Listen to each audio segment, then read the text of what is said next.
খ্রিস্টানদের এক লেখক, নাম তার মাইকেল এইচ হার্ট। নাম কি? মাইকেল এইচ হার্ট, খ্রিস্টান। উনি একজন ইংরেজ বিখ্যাত লেখক, যার লেখনী বিভিন্ন বিশ্ববিদ্যালয়ে পড়ানো হয়। লেখক চিন্তা করলেন, আমি জীবনেতে অনেক লেখাই লিখেছি, তবে এখন পর্যন্ত এমন কোন লেখা আমি লিখতে পারি নাই যেই লেখার মাধ্যমে আমি পাঠকদের মধ্যে, শ্রোতাদের মধ্যে সারা জীবন আমাকে ধরে রাখবো। এইরকম লেখা আমি এখন পর্যন্ত লিখতে পারি নাই। উনি চিন্তা করলেন, আমি এমন একটা কিছু লিখতে চাই, এমন একটা বই লিখতে চাই যেই বইয়ের মাধ্যমে মানুষ আমাকে স্মরণ করবে। এমন লেখা তো আমি লিখতে পারি নাই, এমন একটা লিখনি আমি মানুষের মাঝে উপহার দিতে চাই যে লেখার মাধ্যমে আমাকে মানুষ যুগ যুগ ধরে কিয়ামত পর্যন্ত স্মরণ করবে। মাইকেল এইচ হার্ট চিন্তা করলেন, কি লেখা যায়, কি লেখা যায়। দুনিয়ার মধ্যে ভালো ভালো মানুষগুলা যারা আছে, তাদের জীবনী যদি লেখা যায়, তাদের জীবনী যদি লেখা যায়, তাহলে আমি মানুষের মনে জায়গা করে রাখতে পারবো। চিন্তা কত! মানুষের মনে আমি জায়গা ধরে রাখতে পারবো। মাইকেল এইচ হার্ট এবার উনি কি করলেন, পৃথিবীতে যারা ভালো মানুষ আছে তাদের একটা তালিকা করলেন। তালিকা করে 1000 মানুষের জীবনের তালিকা করলেন। কত হাজার? 1000 মানুষ। উনি যখন 1000 মানুষের তালিকা করলেন, তখন তিনি ভাবলেন যে আসলে 1000 মানুষের যদি জীবনী লেখা হয় বা মনুষ্যের জীবনী লেখা হয়, তাহলে 1000 মানুষের জীবনী কম, একজনের জীবনী তো বহু, কয়েকশো পৃষ্ঠা হয়ে যায়। তাহলে 1000 পৃষ্ঠা যদি আপনার 1000 মানুষের জীবনী যদি লেখা হয়, এই বই তো মানুষই তো তুলতে পারবে না, অনেক বড় ভলিউম হয়ে যাবে, যার কারণে মানুষ কিনবেও না অত বড় ভলিউম। আমার এক কাজ করতে হবে, আমার সংক্ষেপে এখান থেকে যাচাই করিয়া বাছাই করিয়া 900 বাদ দিয়ে 100 মানুষের জীবনী লিখতে হবে। কত? 100 মানুষের জীবনী লিখতে হবে। মাইকেল এইচ হার্ট চিন্তা করলেন, 100 মানুষের জীবনী একত্রিত করলেন। মুসা আলাইহিস সালামের জীবনী, ঈসা আলাইহিস সালামের জীবনী, খ্রিস্টানদের মধ্য থেকে জীবনী, এরপরে আপনার বিভিন্ন ধর্মগ্রন্থ থেকে বৌদ্ধদেবের জীবনী, এবং সর্বশেষ রাখছে আপনার আমার নবী মুহাম্মদুর রাসূলুল্লাহ সাল্লাল্লাহু আলাইহি ওয়াসাল্লামের জীবনী রাখছে 100 নম্বরে। কত নম্বরে? 100 নম্বরে। উনি রাখার পরে যখন নবীর নাম 100 নম্বরে দিল, এরপরে এটা পরীক্ষা করার জন্য মাইকেল এইচ হার্ট যখন যে এর ভিতরে শ্রেষ্ঠ কোনটা দেখি কম্পিউটার কি বলে দেয়, উনি যখন 100 মানুষের নাম যখন কম্পিউটারের মধ্যে দিয়েছে, কম্পিউটারের মধ্যে দেওয়ার পরে আপনার আমার নবীর নাম সবার 1 নম্বরে আসছে। সুবহানাল্লাহ বলে। উনি বলল যে ভুল হইল কিনা, সফটওয়্যারে কোনো ভুল হইল কিনা, কাজে কোনো ভুল হইল কিনা। তিনি আবার পুনরায় নবীর নাম 100 নম্বর দিয়া আবার তিনি কম্পিউটার চেকআপ দিলেন, আবার আপনার আমার নবীর নাম 100 নম্বরে। সুবহানাল্লাহ বলে। এইভাবে 3 বার দেওয়ার পরে তিনি দেখলেন যখন কম্পিউটার যখন সিগন্যাল দিচ্ছে যে এই লোকটার জীবনী মনে হয় ভালো, উনি রাসূলের জীবনী রিসার্চ করা শুরু করলেন। সুবহানাল্লাহ বলে। লোকটা কি মুসলমান না খ্রিস্টান? খ্রিস্টান। মাইকেল এইচ হার্ট লোকটা কি খ্রিস্টান। উনি রাসূলের জীবনী গবেষণা শুরু করলেন। রাসূলের জীবনী মানুষের সামনে তুলে ধরার জন্য যখন 100 মানুষের জীবনী যখন নিয়ে আসছেন, তখন উনি বলবেন কাকে 1 নম্বরে দেব। পরীক্ষা করার পর পেয়ে গেছে মুসলমানদের নবী মুহাম্মদুর রাসূলুল্লাহ সাল্লাল্লাহু আলাইহি ওয়াসাল্লামের নাম 1 নম্বরে দেব। কারণ বইয়ের শুরুতে যদি ভালো জিনিস না দেওয়া যায়, দোকানের সামনে যদি ভালো জিনিস টানানো না যায়, প্রদর্শন করা না যায়, ওই দোকানে কাস্টমার ঢোকে না। কথা ঠিক কিনা? দোকান যত ঝকঝকে ফকফকা, তার মালও অত কি ভালো। এই জন্য দেখবেন দোকানের সামনে যত বাতি লাইটিং, এই দোকানে কাস্টমার বেশি যায়, মানুষ বেশি যায়, কারণ সৌন্দর্যের কারণে। মাইকেল এইসার চিন্তা করলেন, আল্লাহ নবীর যদি জীবনী যদি সামনে দেওয়া যায়, মোহাম্মদের জীবনী যদি সামনে দেওয়া যায়, এই লোকটার জীবনী আমি পুরো জীবনী গবেষণা করে দেখলাম, নবী মোহাম্মদ মুসলমানদের নবী, বাল্য জীবনে তার মতো এত শ্রেষ্ঠ বালক, সুন্দর বালক হয় না, এত শ্রেষ্ঠবান হয় না, চরিত্রবান হয় না। বিবাহের পরে ব্যবসা বাণিজ্যে, লেনদেনে, আচার ব্যবহারে, কথাবার্তায়, মানুষের সাথে সদাচরণ, সুন্দর আচরণ, সব দিক দিয়ে নবী মুহাম্মদ সাল্লাল্লাহু আলাইহি ওয়াসাল্লাম এক নম্বর। অতএব ওনাকেই এক নম্বরে দিতে হবে। উনি সিদ্ধান্ত নিয়েছে মুসলমানদের নবী মুহাম্মদকে এক নম্বরে দিতে হবে। উনি যখন মাইকেল এইসার যখন বই লেখা যখন শেষ করলেন, হাজার হাজার হাজার হাজার কপি ছাপানো হয়েছে মানুষের মধ্যে, হাজার হাজার কপি চলে গেছে, লক্ষ লক্ষ কপি চলে গেছে। খ্রিস্টানরা এবার দেখলেন যে মুহাম্মাদের নাম এক নম্বরে, অথচ আমরা খ্রিস্টান, আমাদের লেখক আমাদের নাম এক নম্বরে দেয় নাই। জলদি করে আপনার সেই প্রধানমন্ত্রী, খ্রিস্টানদের যে প্রধান, উনি তলব করলেন, তারে তলব করছে, ডক্টর মাইকেল এইসারে তলব করছে, তুমি এত মানুষের জীবনী থাকতে খ্রিস্টানদের মধ্য থেকে আছে, বৌদ্ধদের মধ্য থেকে আছে, তুমি মুসলমানদের নবীর নামে এক নম্বরে দিলা, কারণটা কি? মাইকেল এইসার বলেন, মুহাম্মাদের যেদিকে তাকাই সেদিকে এক নম্বর, বাল্য জীবনে তাকাই সেখানে এক নম্বর, কৈশোর জীবনে তাকাই এক নম্বর, শিশু জীবনে তাকাই এক নম্বর, পারিবারিক জীবনে তাকাই এক নম্বর, আচার ব্যবহার এক নম্বর, ব্যবসা বাণিজ্য এক নম্বর, লেনদেন এক নম্বর, সুন্নতের বেলা এক নম্বর, ইবাদতের বেলা এক নম্বর। সুবহানাল্লাহ বলেন, সব জায়গায় এক নম্বর। এই জন্য ওনার চেয়ে ভালো কাউকে আর আমি খুঁজে পাই নাই, এই জন্য ওনার নামটা আমি এক নম্বরে দিয়েছি।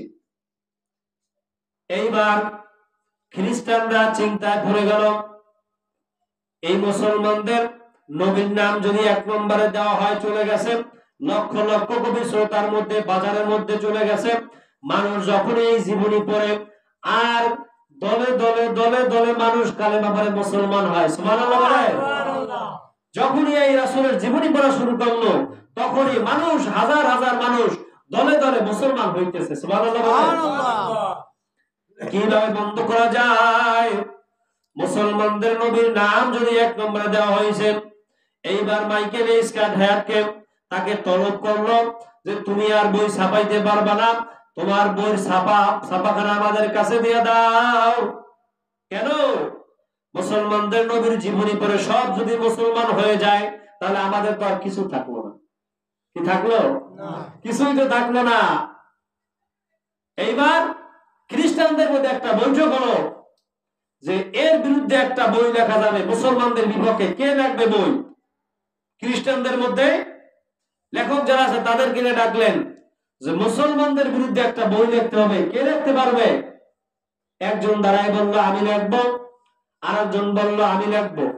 সবাই তো খ্রিস্টান, কিন্তু ওনাদের প্রধান যে তিনি বললেন, তোমরা যদি মুসলমানদের বিরুদ্ধে লেখো, তাহলে মুসলমানরা এটা ভালোভাবে, মানে ভালোভাবেই নেবে। খ্রিস্টান তো মুসলমানদের বিরুদ্ধেই লিখবে। লেখাই তো একজন নবী মুসলমান দিয়া। কি মুসলমান? কথা বলে না, কি মুসলমান? নবী মুসলমান। কোথায় কোথায় কোথায় পাই নবী মুসলমান? খুঁজতে খুঁজতে খুঁজতে খুঁজতে রুশ এলাকায় একজন মুসলমান পাইল, নাম তার সালমান। নাম কি? রুশ এলাকায় বসবাস করে, এই জন্য বলা হয় সালমান রুশদি। এই জন্য তার নামে শেষে কি হয়েছে? সালমান রুশদি। সালমান মেধা খুবই ভালো। বাবা 5-6 বছর বয়সে স্কুলে ভর্তি করে দিয়েছে। ক্লাস 5 পর্যন্ত 6 পর্যন্ত পড়িয়েই একেবারে 8 9 10 এর বই সব মুখস্থ করে ফেলাইছে। কি মেধা! 5 6 এ পড়ছে, এর মধ্যে 9 10 এর বই সব মুখস্থ করে ফেলাইছে। শুধু পারা না, মুখস্থ করে ফেলাইছে গোটা বই। সালমান রুশদি কয়েকদিন পরে আর স্কুলে যায় না। বাবার জিজ্ঞেস করলেন, সালমান তুমি কেন স্কুলে যাও না? বলে, বাবা বইতে যা আছে সবই তো আমি পারি। বাবা এবার ধরলেন, কি পারো তুমি? বলে, বাবা শুধু 5 6 এর বই নয়, ক্লাস 10 পর্যন্ত যত বই আছে সব বই আমার মুখস্থ হয়ে গেছে। এত মেধা সালমান রুশদিকে। ওইদিকে খ্রিস্টানদের চক্রান্ত কত খারাপ দেখেন। এইবার সালমানকে কিভাবে রাজি করাইবে? এখন টাকা দিয়ে দফা দিতে পারে না, যেহেতু সে মুসলমান। করছে কি, খ্রিস্টান এক মহিলা, আপনার এক সুন্দরী মহিলা দিয়ে লাগাইছে ওর পিছনে, যাও ওর সাথে গিয়ে কালেকশন লাগাও, লাইন মারো, প্রেম করো, তোমার বসে তাকে আনো। কারণ মহিলারও কাছে তো পুরুষ দুর্বলই। সৌন্দর্যের তো আপনার সৌন্দর্যের পূজারী, সবাই সৌন্দর্যের পূজারী। এত বড় লেখক, এ তো যেমন তেমন নারী তাকে কাবু করতে পারবে না। খ্রিস্টানদের সবচেয়ে সুন্দরী নারী, সবচেয়ে সুন্দর মেয়ে, তাকে সালমানের পিছনে লাগানো হলো। এইবার সালমানের পিছে ওই মেয়ে লেগে গেছে। একদিন, 2 দিন, 3 দিন, 4 দিন পরিচয় হয়ে গেছে, ভালোবাসা হয়ে গেছে, প্রেম হয়ে গেছে। এইবার সালমান বলতেছে, আমি তোমাকে বিবাহ করব, আমি তোমার পাইতে চাই। মেয়ে বলল, আমাকে এমনি এমনি পাওয়া যাবে না, আমাকে পেতে হলে অনেকগুলো শর্ত আছে। কি শর্ত? তোমার যে কোনো শর্তে আমি রাজি। বলো কি তোমার শর্ত? এবার মেয়ে বলল, তোমাকে আমাকে যদি পাইতে হয় তাহলে আমাকে একটা বই উপহার দিতে হবে, বই লিখে। বললাম, তো কোনো ব্যাপারই না, তোমার জন্য যে কোনো কাজ করতে আমি রাজি। তবে কি বই? বলে, তোমাকে একটা বই লিখতে হবে মুসলমানদের নবী মুহাম্মাদের বিরুদ্ধে। বলেন নাউজুবিল্লাহ। মুসলমানদের নবী মুহাম্মাদের বিরুদ্ধে তোমাকে একটা বই লিখে দিতে হবে। সালমান রাজি হয়ে গেছে। নাউজুবিল্লাহ মিন যালিক। মুসলমান নবীর বিরুদ্ধে চলে গেল। সালমানকে এবার নিয়ে গেল। বলে, সালমান তুমিও এইভাবে 100 মানুষের জীবনী লিখবা, নবী মুহাম্মাদের নাম 1 নম্বরেই দিবা। তবে ওখানে লিখেছেন মাইকেল এইসার্ট, সে নবীর প্রশংসা করেছে, নবীর গুণগান করেছে, আর তুমি করবা সব নবীর বদনাম। তুমি সব নবীর বদনাম করবা। সালমান টাকার পর টাকার মোহে পড়ে, প্রেমের লোভে পড়ে, এইবার সালমান নবীর বিরুদ্ধে বই লিখছে। নাউজুবিল্লাহ বলে। নাম দিয়েছে দি স্যাটানিক ভার্সেস। নাম দিয়েছে দি স্যাটানিক ভার্সেস। আর মাইকেল এইসার লিখছেন দি 100, বাংলা বলা 100 মানুষের জীবনী। পড়ে দেখেন, অনেক ভালো ভালো কথা আছে ওখানে, বিভিন্ন মানুষের জীবনী লেখা আছে ওর ভিতরে। নাম দিয়েছে দি স্যাটানিক ভার্সেস। বাজারে হাজার হাজার হাজার হাজার কপি চলে গেল। আমি এই কথাটা কেন বললাম? আল্লাহ বলছে, ইমানদার মুসলমান হও। ইমানদার, আরে মুসলমান আছে তো, ইমান তো কিছু আছে, বেশি না কম তো আছে। আল্লাহরে তো স্বীকার করে, নবীর তো মানে, তাহলে সে ইমানদারের মধ্যে পড়ে। এই জন্য আল্লাহ বলছে, ইয়া আইয়ুহাল্লাযীনা আমানু, হে ইমানদারগণ, তোমরা ঈমান আনো, ইত্তাকিল্লাহ, আল্লাহকে ভয় করো, ওয়ালা তামুতুন্না ইল্লা আনতুম মুসলিমুন, আর মুসলমান না হইয়া মরিও না। এজন্য মুসলমান হবে কি, নবী মুসলমান না খাঁটি মুসলমান? কথা বলে না, কি মুসলমান? খাঁটি মুসলমান হওয়া লাগবে। এখনই তো সময়, ডাক আসছে মুসলমান হওয়ার। দলমত বুঝি না, কে বিএনপি, কে জামাত, কে সরমরাই দেখার সময় নাই। এখন সময় আছে, আপনি কি মুসলমানের পক্ষে না কাফেরের পক্ষে? কারণ আমাদের পার্শ্ববর্তী রাষ্ট্র যারা ভারত, ইন্ডিয়া যেভাবে আমাদেরকে হুমকি দিচ্ছে, আমাদের দেশের ওলামায়ে কেরাম সহ বিভিন্ন রাজনৈতিক দল যারা আছে তারা বলছে দেশের স্বার্থে আপনার নিজের ভূখণ্ডকে রক্ষা করার জন্য কে দল কোন দল দেখার সময় নাই, আমরা সবাই মুসলমান, আমরা সবাই কি মুসলমান। এই কয়েকদিন আগে যে সিরিয়া বিজয় হলো, রাসূলের ভবিষ্যৎবাণী, আল্লাহ রাসূল বলছেন কিয়ামতের আগে এই দুনিয়াতে ইসলাম প্রতিষ্ঠিত হবে এবং 50 বছর পর্যন্ত গোটা দুনিয়ায় মুসলমান শাসন করবে। সুবহানাল্লাহ বলেন। সময় এসে গেছে, এখন মুসলমানদের শত্রু চারদিকে মুসলমানদের শত্রু। এজন্য আল্লাহ রাসূল সাল্লাল্লাহু আলাইহি ওয়াসাল্লাম বলেন শেষ জামানায় মুসলমানদের সাথে কাফেরদের মুশরিকদের যুদ্ধ হবে। এই মুসলমান আমরা যতটুকু হাদিস পড়েছি বা উলামায়ে কেরামদের থেকে যতটুকু শুনেছি, তার হিন্দুস্তানের যে যুদ্ধ যেটা হবে মুসলমানদের সাথে, এটা আমাদের দেশের একটা অংশ আছে না চট্টগ্রাম, ঝামেলা বাংলাদেশের যত ঝামেলা সব চট্টগ্রাম বিভাগে। কারণটা কি? কারণ চট্টগ্রামটাকে তারা খ্রিস্টান রাষ্ট্র বানাতে চায়, ইন্ডিয়া নিতে চায়, যুক্তরাষ্ট্র নিতে চায়, ভারত নিতে চায়, চাই কি চায় না? তারা নিতে চায় মামাবাড়ির সম্পত্তি চাইলেই পাওয়া যায়। মুসলমানদের ভূখণ্ড বরঞ্চ তোমরা দখল করে বসে আছো। এই যে পশ্চিম বাংলা, কলিকাতা, উড়িষ্যা, বিহার, এইসব যেসব প্রদেশগুলো আছে, এইগুলা ছিল বাংলাদেশের সাথে। কিসের সাথে? এগুলা বাংলাদেশের সাথে ছিল। বলে হুজুর কবে? আজ থেকে 1000 বছর আগে। কয় হাজার? বাংলাদেশের ইতিহাস কি ধরবেন আপনি 1971 সাল থেকে না 1000 বছর আগে? একটা দেশের ইতিহাস, একটা রাষ্ট্রের ইতিহাস, একটা জাতির ইতিহাস আপনি 100-200 বছরে পারবেন না। 1000 বছর আগে এই দেশে মুসলমানরা নেতৃত্ব দিয়েছে। রাজা গৌর গোবিন্দর পতন হয়েছে শাহজালাল ইয়ামেন রহমাতুল্লাহ আলাইহির মাধ্যমে। কালেমার ঝান্ডা পতাকা সিলেটে উড্ডয়ন করেছেন তিনি। অথচ সেই আজকে তাদের কোনো দাম নাই। মুসলমানের জায়গা থেকে সরে গেছে, নবী মুসলমান হয়ে গেছে, টাকার প্রেমে পড়ছে, সুন্দরী নারীদের প্রেমে পড়ছে। দেখেন না আরব বিশ্বগুলো, মুসলমান মরে কোনো বিবৃতি নাই, কোনো যুদ্ধ নাই, কোনো সহযোগিতা নাই, সান্ত্বনা দেয়। আল্লাহর হাবিব সাল্লাল্লাহু আলাইহি ওয়াসাল্লাম বদরের প্রান্তরে যখন গেছেন, যাওয়ার পরে সাহাবায়ে কেরামদের সাথে ওই রকম কোনো তরবারি নাই। আল্লাহ রাসূল বলছেন, রাসূল বদরের ময়দানে যাওয়ার পরে সাহাবাদেরকে নিয়ে হাত উঠাইলেন, আল্লাহ আমি যুদ্ধের জন্য ময়দানে আসছি। এক সাহাবী বলে, ইয়া রাসূলুল্লাহ, ইয়া হাবিবাল্লাহ, আমাদের তো কোনো তরবারি নাই, আছে শুধু খেজুরের ডাল। কি আছে? খেজুরের ডালা আছে, খেজুরের লাঠি আছে।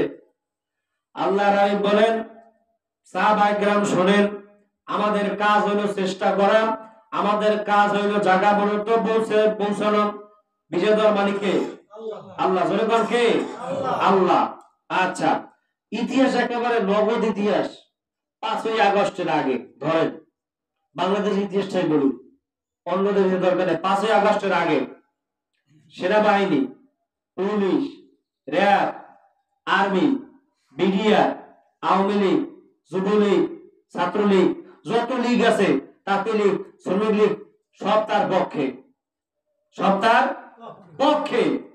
কিন্তু কয়েকটা মাত্র ছাত্র, কয়েকশো মাত্র ছাত্র স্লোগান দিয়েছে, আসমানের ফয়সালা হয়ে গেছে, তুমি আর এই দেশে থাকতে পারবা না। আল্লাহর হুকুম যদি হয়ে যায় জালেমের পতন, কোন তন্ত্র, কোন মন্ত্র, কোন ক্ষমতা, কোন কামান, কোন বিমান ইনশাআল্লাহ টিকতে পারবে না। মুসলমানদের ইমানের পাওয়া। হযরত আলী রাদিয়াল্লাহু তাআলা আনহুর ইতিহাস, আপনার আলী রাদিয়াল্লাহু রোমের প্রান্তে যখন যুদ্ধ হয়েছিল মুসলমানদের সাথে, বিনা যুদ্ধে মুসলমানরা আপনার জয়লাভ করছে। তার কারণটা কি? রোম থেকে প্রায় 1,00,000 সৈন্য আসছে, আর মুসলমানদের সৈন্য ছিল 40,000। হযরত আলী রাদিয়াল্লাহু তাআলা যখন বলল, ইয়া রাসূলুল্লাহ, ইয়া হাবিবাল্লাহ, আমি শুনেছি অমুক জায়গায় রোমানরা এসে শিবির স্থাপন করেছে, বসতি স্থাপন করেছে, আমি যাই তাদের সাথে একটু কথা বলে আসি, আমি তাদের একটু খোঁজ খবর নিয়ে আসি। আল্লাহর হাবিব বললেন, আলী, তুমি কি একা পারবা ওই কাফেরদের সঙ্গে গিয়ে কথা বলতে? তোমার ভয় করবে না? আলী বলে, ইয়া রাসূলুল্লাহ, ইয়া হাবিবাল্লাহ, মুসলমান একমাত্র আল্লাহ ছাড়া অন্য কাউকে ভয় করে না। কল্লা চলে যাবে, মাথা চলে যাবে, কিন্তু মাথা কারো কাছে নোয়ানো যাবে না। এটাই তো মুসলমানের শিক্ষা, এটাই মুসলমান বীরের জাতি। আলী রাদিয়াল্লাহু তাআলা আনহু ঘোড়া নিয়ে চলে গেলেন, আপনার সেইখানে সেই শিবিরে স্থাপনে চলে গেলেন। গিয়া তাদের যে সেনাপ্রধান, রোমান সৈন্যদের প্রধান যিনি সেনাপতি, তার সাথে গিয়ে সেখানে কথা বললেন। বললেন, আপনি কে? বলে, আমি এই সেনাবাহিনী 1,00,000 সেনাবাহিনী আমার নেতৃত্বে, আমি এদের প্রধান, আমি এদের নেতৃত্ব দেই, সেনাপ্রধান। আপনি কে? আমি আসছি মদিনা থেকে। কেন আসছেন? বলে, আপনারা নাকি নবী মুহাম্মদের বিরুদ্ধে যুদ্ধ করতে আসছেন। বলে, হ্যাঁ। বলে, আপনাদের সৈন্য কত? বলে, 1,00,000। আর নবী মুহাম্মদের সৈন্য কত? মাত্র 40,000। মাত্র কত? 40,000। হযরত আলী রাদিয়াল্লাহু তাআলা আনহু বলেন, মুসলমান কোনদিন সংখ্যায় বিশ্বাস করে না, মুসলমান বিশ্বাস করে সবচেয়ে বড় বা শক্তিমান কে? আল্লাহ। ইন্নাল্লাহা আলা কুল্লি শাইইন কাদির।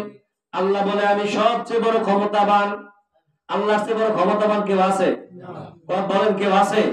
এই যে আমাদের পার্শ্ববর্তী রাষ্ট্র একেবারে আফগানিস্তান, একটা যুদ্ধ বিধ্বস্ত দেশ ছিল। রাশিয়ার লগে যুদ্ধ হয়েছে 30 বছর, রাশিয়ার সাথে যে 20 বছর, আমেরিকার সাথে 30 বছর, কত হইল? 50 বছর খালি যুদ্ধ হয়েছে, কিছু ছিল না। একেবারে মাটিটা পর্যন্ত আপনার পাথর হয়ে গেছে বোমা মারতে মারতে।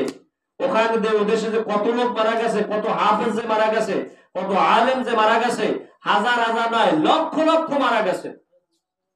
কিন্তু এত তাদের সেনাবাহিনী, এত তাদের বিমান, এত তাদের আধুনিক অস্ত্র, কিন্তু আপনার আফগানিস্তানের মোল্লাদের সামনে, আফগানিস্তানের মুজাহিদদের সামনে তারা টিকতে পারে নাই। পারছে?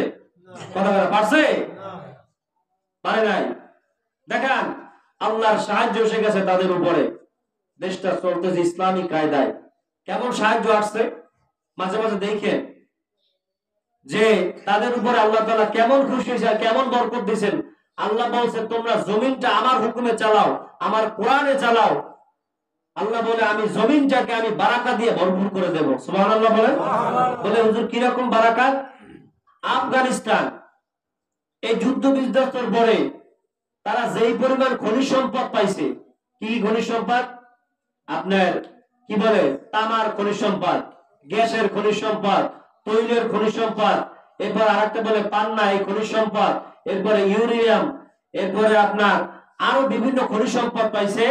এবং তাদের যারা গবেষণাগার, যারা বিজ্ঞানী তাদের দেশের, তারা বলছে এই খনিজ সম্পদকে আমরা যদি সঠিকভাবে আগামী 5 থেকে 10 বছরের মধ্যে যদি কাজে লাগাতে পারি, সৌদি আরব কেন, কাতার, দুবাই তার চেয়েও ধনী রাষ্ট্র হয়ে যাবে আফগানিস্তান। আল্লাহর সাহায্য কিভাবে এসে গেছে? তাদের ডলারের দাম, পৃথিবীতে যতগুলো রাষ্ট্র, স্বাধীন রাষ্ট্র আছে, তাদের মুদ্রার মূল্য 3 নম্বরে। কয় নম্বরে? 3 নম্বরে। অথচ আমাদের দেশে ডলারের মূল্য কিন্তু এখন বর্তমানে আরো নিচে। জানেন আপনারা, আমাদের দেশে টাকার মান কিন্তু আগের চেয়ে কমে গেছে। আমরা, অথচ আমাদের দেশে মুসলমান বেশি, এরপর আমরা নিচের দিকে। ওই যে নবী মুসলমান, এই মুসলমান দ্বারা কিছু হবে না, ইমানদার হওয়া লাগবে। আল্লাহ বলেছে, ইয়া আইয়ুহাল্লাযীনা আমানু, হে ইমানদারগণ, আল্লাহর ভয় করো, খাঁটি মুসলমান হও। কি মুসলমান? খাঁটি মুসলমান হইতে বলছে আল্লাহ। কারণ হযরত আলী রাদিয়াল্লাহু তাআলা আনহু তিনি সেই সৈন্যদের সাথে একাই হুঙ্কার দিয়ে আসছেন, তোমরা যাইও মদিনায়, তোমাদের সাথে যুদ্ধ হবে বলে আপনি যে এত সেনাবাহিনীর সামনে 1,00,000 সেনাবাহিনী, তাদের সেনাপ্রধান, তাদের সামনে আপনি এই কথা বললেন, আপনার ভয় লাগলো না? বলে মুসলমান একমাত্র ভয় করে কারে? আল্লাহ ছাড়া অন্য কাউকে মুসলমান ভয় করে না। আমরা সংখ্যায় কত ওটা আমরা বিশ্বাস করি না, আমরা দেখি ইমানদার কত আছে। কি কত আছে? ইমানদার কত আছে। আরে বাবারে, একজন মুমিনের সাথে ইমানদার পাক্কা ইমানদার যদি হয়, একজন মুমিনের সাথে 20 জন কাফেরও যুদ্ধ করে পারে না। রাসূল এই কথাই বলেন, 20 জন কাফেরের শক্তি যা, একজন মুমিনের শক্তি তা। তো তাই না হয়তো হযরত আলী রাদিয়াল্লাহু আনহু যখন যুদ্ধের ময়দানে আপনার ঢাল যখন জাগাইতেন, ঢাল আগে তো যুদ্ধে ঢাল ছিল, যে ঢালটা জাগাইতেন, এই ঢালটার আপনার ওজন ছিল প্রায় 15 মণ। কত মণ? 15 মণ। যুদ্ধের ময়দানে সেই ঢালটা তিনি জাগাইয়া ফেলাইছেন।